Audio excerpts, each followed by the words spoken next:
পরবর্তী ট্রেন্ডিং খবরের দিকে চলে যাই।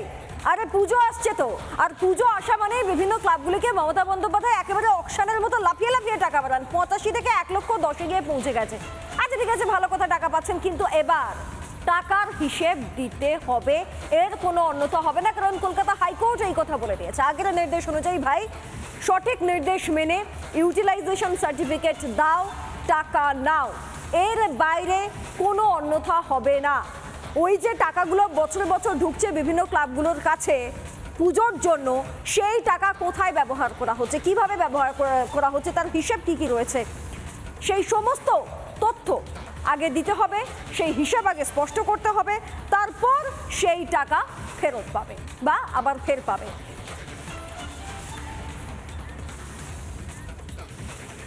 বাংলার মুখ্যমন্ত্রী মমতা বন্দ্যোপাধ্যায় মুখ্যমন্ত্রী হওয়ার পর যে বাংলায় দুর্গাপুজো শুরু হচ্ছে এমনটা নয় কিন্তু ভাই। তার আগে দুর্গাপুজো হতো কিভাবে হতো?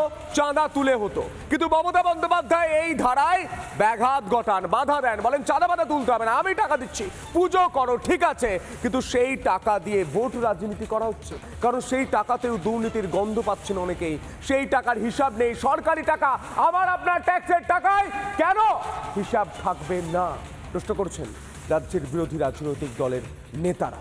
দেখুন, বোঝা যাচ্ছে না যে রাজ্য সরকার কি চাইছে, কারণ রাজ্য সরকার কি এই ফাঁদ দিয়ে নিজেদের পুজো অন্য দলের সমর্থকদের পুজো এই কি আলাদা করতে চাইছে, না কোন উদ্দেশ্যে এটা করছে? তবে সরকারি নিয়ম অনুসারে যে কোনো প্রকল্পের যদি আপনি টাকা নিয়ে থাকেন আপনাকে হিসেব তো দিতেই হবে, এবং সবকটি ক্লাবই দেবে বা দিয়েছে বলে আমার মনে হয়। 2-3টে ক্লাবের নামে এটা উঠেছে।